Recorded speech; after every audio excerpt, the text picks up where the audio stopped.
सुप्रभात। कैसे हैं आप लोग? खुश होंगे और स्वस्थ प्रसन्न होंगे, इस उम्मीद के साथ अब हम लोग आगे बढ़ते हैं अपने पाठ की ओर। पिछले कालांश में आप लोगों ने पेड़ कविता के भावार्थ, शब्दार्थ, अभ्यास के प्रश्न आदि किया। मैंने एक अनुच्छेद लिखने के लिए दिया था, पेड़ हमारे मित्र, जिस पर कुछ बच्चों ने बहुत ही अच्छा लिखकर दिखाया, बड़े मन से चित्र के साथ मुझे लिखकर भेजा। किंतु 60% बच्चों ने केवल काम चलाऊ काम किया, अधिक से अधिक 4 या 5 पंक्तियां ही लिखी। बहुत छोटा अनुच्छेद था। कम से कम आप 5वीं के बच्चे हैं, कम 9 से 10 पंक्ति तो लिखिए। और पेड़ तो ऐसा विषय है जिस पर आप जी खोल कर लिख सकते हैं, जिसके बारे में आप बहुत जागरूक हैं। बिल्कुल, और थोड़ा सा विस्तार दीजिएगा अपने अनुच्छेद में। मैंने बहुत से बच्चों के गृह कार्य पे कमेंट भी लिखा था, रिमार्क भी दिया था कि थोड़ा विस्तार दो। विस्तार दो का मतलब थोड़ा सा तो संक्षिप्त है, छोटा है, उसमें कुछ और पंक्तियां जोड़। तो मेरी बात आपके समझ में आ गई। अनुच्छेद को थोड़ा बड़ा कर लीजिएगा। जिन बच्चों ने छोटा लिखा है, कम से कम 9-10 पंक्ति तो लिखिए ही, और आपके मनपसंद का विषय जरूर आप लिख लेंगे। इस उम्मीद के साथ हम लोग अब आगे बढ़ते हैं। पहले मैं इस सुविचार से आपको परिचित कराना चाहूंगी, जो कि इस विषय से संबंधित भी है और आपके लिए बहुत जरूरी भी है। ऐसे अनेक सुविचार यदि आपको याद है या आप कहीं से पाते हैं, तो आप इस कविता के शुरू में या बाद में पाठ के या कहीं भी आप सुंदर सुंदर सजाकर लिख सकते हैं, जो कि न केवल आपको ही प्रेरणा देगा, बल्कि इस आपकी कॉपी को जो भी देखेगा, आपके घर के लोग, मैं, हर आदमी उससे प्रभावित होगा और प्रेरित होगा। इसलिए इस तरह के सुविचार का मैं स्वागत हमेशा करूंगी। ठीक है बच्चों, क्या है सुविचार? जब होंगे पेड़ सुरक्षित या संरक्षित, तभी होगा हमारा भविष्य सुरक्षित। हमारी सांसें, जो स्वच्छ हवा है, उसके कारण ही सुचारू रूप से चल पाती हैं। अगर स्वच्छ हवा हमें ना मिले तो केवल कार्बन डाइऑक्साइड या तरह तरह की गैसों से प्रभावित जब हमें हवा मिलेगी, तो हम तरह तरह की बीमारियों के शिकार होंगे, अकाल हमारी मृत्यु होगी, ये सब अनेक दुर्दिन हमें देखने पड़ेंगे। इसलिए हमें ये बात हमेशा ध्यान रखनी है कि अपना जीवन सुरक्षित रखना है, पृथ्वी को बचाना है, तो हमें पेड़ों को भी सुरक्षित, संरक्षित और इसकी संख्या को बहुत अधिक बढ़ाना होगा। चलिए बच्चों, हम लोग अब आगे बढ़ते हैं। अपने पाठ में हमने बातचीत के लिए के प्रश्न तक आपसे बातचीत कर ली थी, विचार विमर्श कर लिया था। अब हम लोग भाषा की बात पर आएंगे। कुछ ऐसे शब्द होते हैं जिन्हें हम काम वाले शब्द के नाम से जानते हैं। मैंने आपको क्रिया पिछले पाठ में बताया था। एक बार फिर से मैं आपको बताना चाहूंगी कि वे शब्द जिनसे किसी काम के करने या होने का पता चलता है, वो क्रिया शब्द होते हैं। साधारण आम बोलचाल की भाषा में हम कह सकते हैं कि काम वाले जितने शब्द हैं वो क्रिया शब्द हैं। काम वाले शब्द जैसे खाना, पीना, सोना, रोना, गाना, नाचना, दौड़ना, खेलना, लिखना, पढ़ना, ये सारे शब्द क्रिया शब्द हैं। इतनी बात समझ में आई? यहाँ पर आपके सामने कुछ काम वाले शब्द या क्रिया शब्द हैं। आप लोग ध्यान से देखिए कौन कौन से शब्द हैं। भागेंगे, पिएंगे, झांकेंगे, नाचेंगे, जाएंगे इत्यादि। अब इन शब्दों का प्रश्न क्या है? इन शब्दों का, इन क्रिया शब्दों का प्रयोग करके एक एक वाक्य बनाइए। मैं आपके सामने एक एक वाक्य बता बेशक दे रही हूं, लेकिन वाक्य आप खुद बनाए तो ज्यादा अच्छी बात है। इतनी बात समझ में आई? जैसे पहला शब्द है भागेंगे। अब भागेंगे मैं आपको बता दे रही हूं, लेकिन आप खुद कोशिश करिएगा कि आप भी एक एक वाक्य अपने से भी बनाएं। जैसे सिपाही को देखते ही चोर दबे पांव भागेंगे। ठीक है। अब दूसरा शब्द है पिएंगे। हम लोग अभी नींबू पानी पिएंगे, या हम लोग थोड़ी देर बाद नींबू पानी पिएंगे। ठीक है। अब या दूध हम लोग थोड़ी देर बाद, या बच्चे खेलने के बाद खेलकर घर आएंगे और दूध पिएंगे। ठीक है। आप लोग भी शाम को दूध पीते हैं ना, खेल के आते हैं तो। फिर उसके बाद झांकेंगे। बाइस्कोप वाले की आवाज सुनकर बच्चे खिड़की से बाहर झांकेंगे। बाइस्कोप क्या है? आप सोचेंगे मैम बाइस्कोप क्या होता है?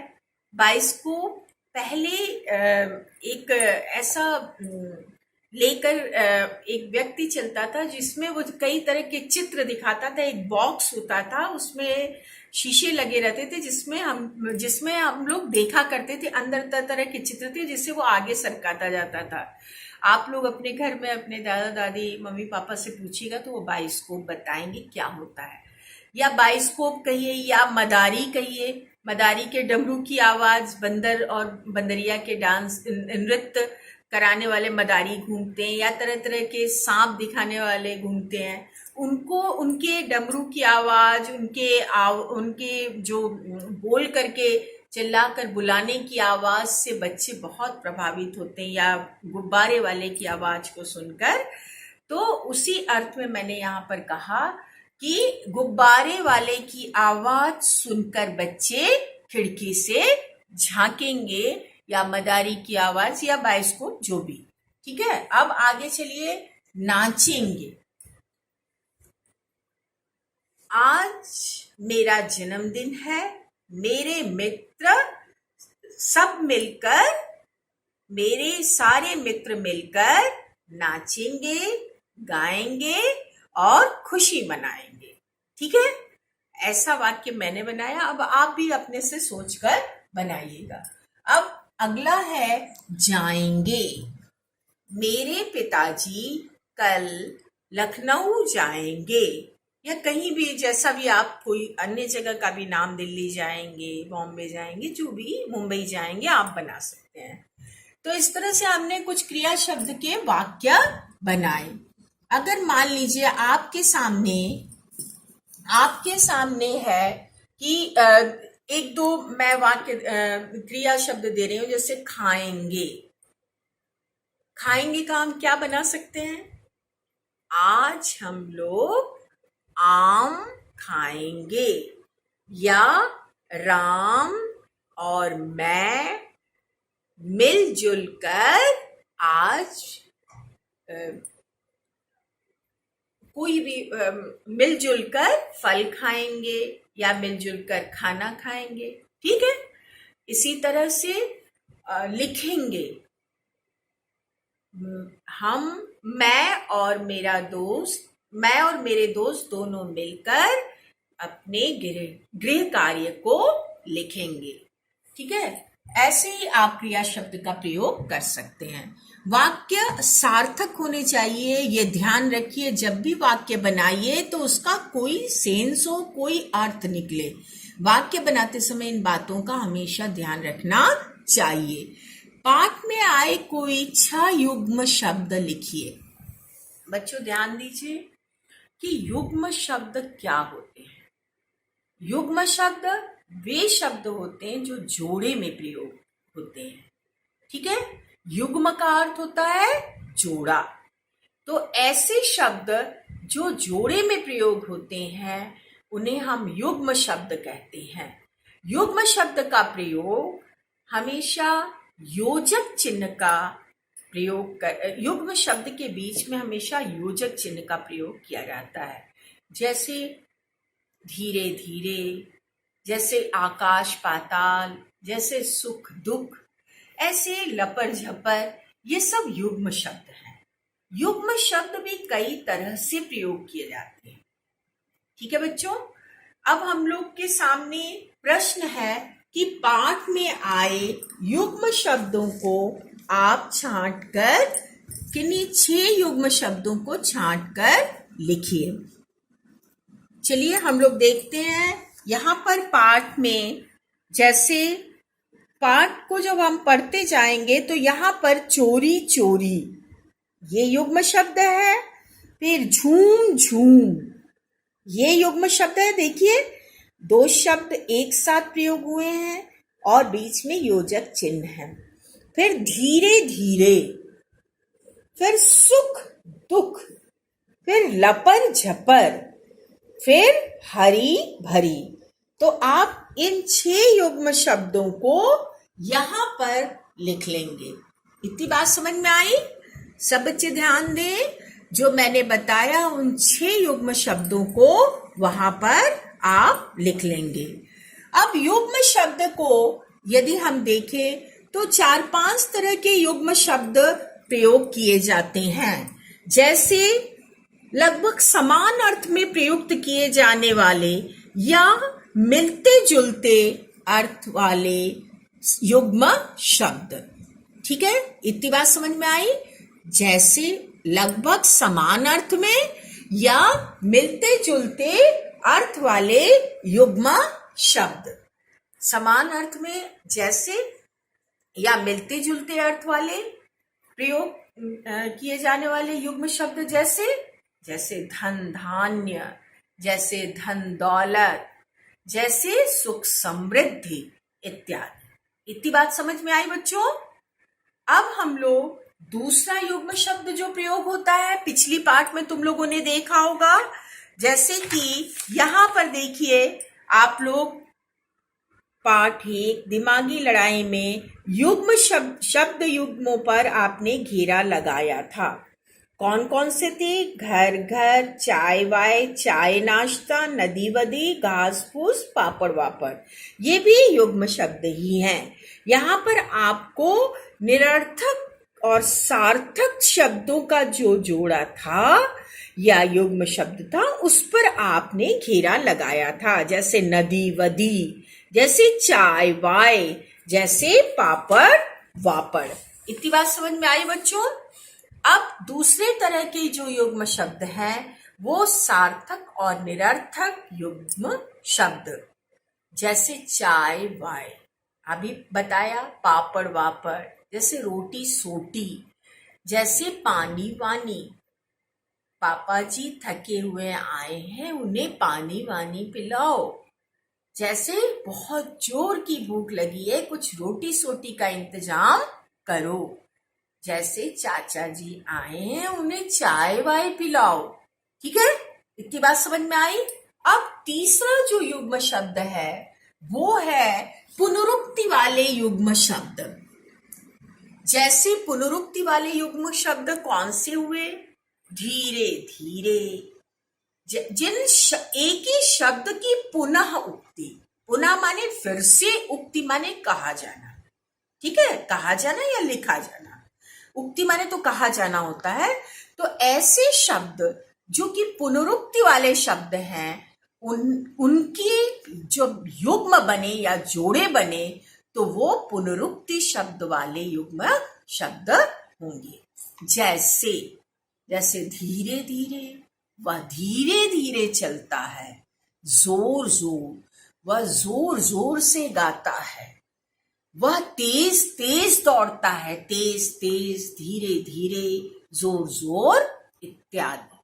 अब इसके बाद चौथे जो युग्म शब्द हम प्रयोग करते हैं आम बोलचाल की भाषा में या लिखने के लिए, वो युग्म शब्द हैं विलोम शब्द के साथ युग्म शब्द या विपरीतार्थी शब्दों के साथ, जैसे सुख दुख, जैसे ऊंच नीच, जैसे बड़ा छोटा, ये शब्द युग्म शब्द ऐसे युग्म शब्द हैं जो कि विपरीतार्थी शब्दों के जोड़े हैं। ठीक है, इतनी बात समझ में आई बच्चों। और पांचवा जो हम युग्म शब्द प्रयोग करते हैं वो है ध्वनि सूचक या निरर्थक युग्म शब्द। जैसे निरर्थक युग्म शब्द या ध्वनि सूचक, जैसे भी आपने अपने पाठ में पढ़ा लपर झपर।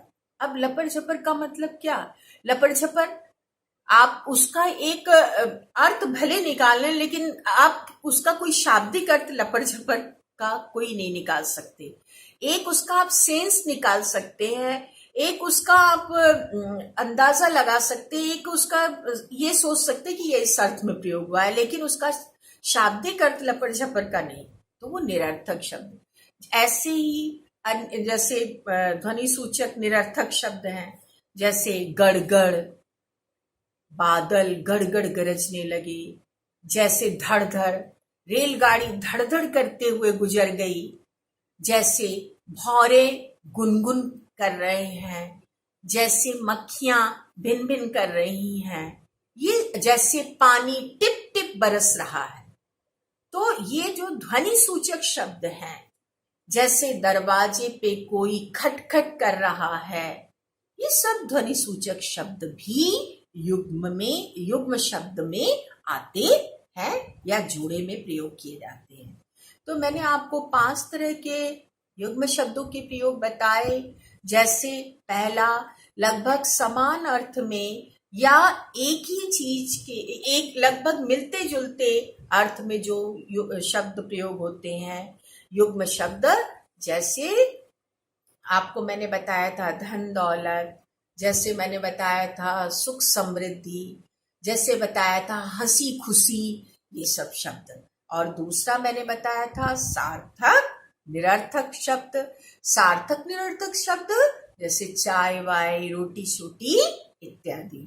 फिर तीसरा मैंने बताया था पुनरुक्ति वाले युग्म शब्द, जिनमें एक ही शब्द की दोबारा पुनरुक्ति या दोबारा जो शब्द आए, जैसे धीरे धीरे, जैसे जोर जोर से, जैसे बड़े बड़े लोग हुए, जैसे छोटे छोटे बच्चे। ठीक है। और चौथा मैंने बताया था विपरीतार्थक शब्दों के युग्म शब्द, जैसे छोटे बड़े या बड़े छोटे, जैसे वह दिन रात मेहनत करता है, जैसे उसने परीक्षा में प्रथम आने के लिए रात दिन एक कर दिया, या आकाश पाताल एक कर दिया। इतनी बात समझ में आई। और पांचवा जो मैंने बताया था निरर्थक और ध्वनि सूचक शब्द, जैसे लपर झपर, जैसे खटखट, जैसे टिप टिप, जैसे गड़गड़, जैसे धड़ धड़, जैसे गुनगुन, जैसे रुमझुम, रुमझुम रुमझुम नाचेंगे, ये भी एक ध्वनि सूचक शब्द है। और जैसे ऐसे ही भिन्न भिन्न, ये सब शब्द आप युग्म शब्दों का प्रयोग भाषा को रिदमिक बनाने के लिए या लयबद्धता लाने के लिए या भाषा में अधिक प्रभावी भाषा को बनाने के लिए बहुत आयत में या बहुत अधिक प्रयोग किए जाते हैं। तो युग्म शब्द बच्चों अब आपको मुझे लगता है कि समझ में आ गया होगा। फिर भी यदि कुछ दिक्कत हो या कोई संदेह हो तो आप सत्र के दौरान निश्चित रूप से पूछ लीजिएगा। चलिए अब हम लोग समान अर्थ वाले शब्द पाठ में से ढूंढकर लिखेंगे। जैसे संसार, पहले एक हल्का सा परिचय मैं समान अर्थ वाले शब्दों का दे दूं। जो एक अर्थ में प्रयोग किए जाएं उन शब्दों को हम समानार्थी शब्द या दूसरे शब्दों में कहिए तो पर्यायवाची शब्द कहते हैं। जैसे रात का रात्रि, जैसे दिन का दिवस, वैसे ही यहाँ पर समानार्थी शब्दों का जो कविता में प्रयोग हुए हैं। जैसे संसार, संसार का समानार्थी दुनिया, दुनिया का प्रयोग कविता में हुआ है। और दूसरा है ख, वायु, हवा कहेगी झूम झूम, तो यहाँ पर वायु का हवा। फिर जल का पानी प्रयोग हुआ है, पानी का प्रयोग हुआ है यहाँ पर, पानी पिएंगे प्रयोग हुआ है ना कविता में, याद है तुम लोग को कविता, ध्यान करो। और फिर सूर्य, सूर्य का, सूरज जब हौले से धकियाएगा तो सूर्य में का समानार्थी सूरज प्रयोग हुआ है। तो प्यारे बच्चों देखिए, संसार का समानार्थी दुनिया, वायु का हवा, जल का पानी और सूर्य का सूरज आपने कविता में पढ़ा है। अब हम लोग अगले पार्ट पे आते हैं, जीवन मूल्य के प्रश्न। जीवन मूल्य के प्रश्न मेरी नजर में यदि देखिए तो ये वो प्रश्न होते हैं जो आपके लिए सबसे अधिक जरूरी है। ये आपको न केवल नैतिकता से जोड़ते हैं बल्कि आपको आपके कर्तव्यों से भी जोड़ते हैं। बाकी सारे ज्ञान के साथ जीवन मूल्य के प्रश्न आपके लिए उतने ही जरूरी हैं, इसलिए मैं चाहती हूं कि ये प्रश्न आप बड़े मन से करें। आज का आपका गृह कार्य मैं यही जीवन मूल्य के प्रश्न और कुछ करने के लिए देने वाली हूं। आप ध्यान से इसको समझ लीजिए, लेकिन करना आपको खुद ब खुद है। चलिए, जीवन मूल्य के प्रश्न में क्या है? पेड़ों का जीवन दूसरों की भलाई के लिए होता है क्योंकि वे धरती को हरा भरा रखते हैं, छाया, फल, फूल, शुद्ध वायु आदि देते हैं। उनमें पक्षी अपना घोंसला बनाकर रहते हैं। पेड़ों की तरह हमें भी परोपकारी बनना चाहिए।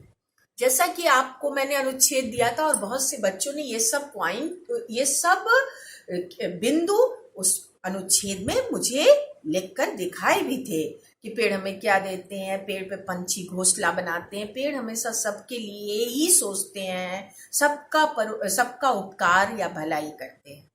ठीक है, अब इसी पेड़ से आपको संबंधित करते हुए प्रश्न किया गया है कि पेड़ों की तरह हमें भी पर उपकारी, पर माने दूसरों का, उपकारी माने भलाई करने वाला, दूसरों की भलाई करने वाला क्यों बनना चाहिए। आप लिख सकते हैं कि परोपकार से बड़ा कोई धर्म नहीं है। ऐसे शुरुआत कर सकते हैं कि परोपकार सबसे बड़ा हमारा धर्म है और हर व्यक्ति को, चूंकि मनुष्य एक सामाजिक प्राणी है, तो हर व्यक्ति को हर व्यक्ति के बारे में सोचना चाहिए। हर जगह पर सर्वे भवन्तु सुखिना या सबके कल्याण की बात सोचनी चाहिए। अपनी भलाई के साथ साथ दूसरों की भलाई को भी ध्यान देना चाहिए। हमारे आर्य समाज, हमारे डीएवी के जो 10 कमेंडमेंट्स हैं, 10 आर्य समाज के जो नियम है, उसमें भी है कि संसार की भलाई करना हमारा परम कर्तव्य है। तो बच्चों, आप इस तरह से अपने इस जीवन मूल्य के प्रश्न के उत्तर लिखेंगे। अब हम लोग आ रहे हैं कुछ करने के लिए। पता कीजिए कि बीज पेड़ कैसे बन जाते हैं। उन्हें पेड़ बनने के लिए किन किन चीजों की जरूरत होती है। बच्चों, आप लोग भी लगाते होंगे गमलों वगैरह में छोटे छोटे पौधे, या मम्मी पापा को लगाते देखते होंगे। तो कभी आप लोग साइंस में भी पढ़े होंगे, बीज को जब मिट्टी के अंदर दबाया जाता है तो बीज पानी और मिट्टी के संपर्क में आकर अपने पोषक तत्वों को ग्रहण करता है और फिर उसकी जड़ें निकलती हैं, और जड़ें जब निकलती हैं तो बीज जमीन से बाहर पौधों के रूप में अंकुरित होकर धीरे धीरे झांकना शुरू करते हैं, और इसी के साथ पौधों का क्रमिक विकास होते हुए वो एक पेड़ का रूप लेते हैं। हर पौधे अपने समय से ही बड़े होते हैं और अपने समय पर ही वो पेड़ बन पाते हैं। उसी प्रश्न में एक चीज और है कि उन्हें पेड़ बनने के लिए किन किन चीजों की जरूरत होती है। बीज पौधे कैसे बने और पौधे से पेड़ कैसे बने, इनके लिए किन चीजों की जरूरत थी? इनके लिए जल, इनके लिए मिट्टी, इनके लिए हवा, प्रकाश इत्यादि की जरूरत होती है। अब अगला ये प्रश्न है दूसरा, अलग अलग तरह के पेड़ों के चित्र चिपकाइए व उनके नाम लिखिए। जिनके पास किताब है वो किताब में ही बनाएंगे और जिनके पास किताब नहीं है वो अपनी गृह कार्य की कॉपी में ये तीनों प्रश्न करेंगे। ठीक है, ये प्रश्न में आप एक या दो पेड़ का चित्र बना सकते हैं। जैसे केले के पेड़ का चित्र बना दीजिए, जैसे आम के पेड़ का, जैसे पीपल। अपने मनपसंद के पेड़ का चित्र बनाकर सुंदर सुंदर रंग रंगिएगा, रंग से रंगिएगा और पेड़ का नाम भी शुद्ध शुद्ध लिखिएगा। बच्चों, इसी के साथ हमारा ये सत्र यहीं समाप्त होता है। अगर कोई बात ना समझ में आई हो तो आप निश्चित रूप से सत्र के दौरान पूछिएगा। धन्यवाद बच्चों, खुश रहिए, प्रसन्न रहिए और खूब सुरक्षित रहिए।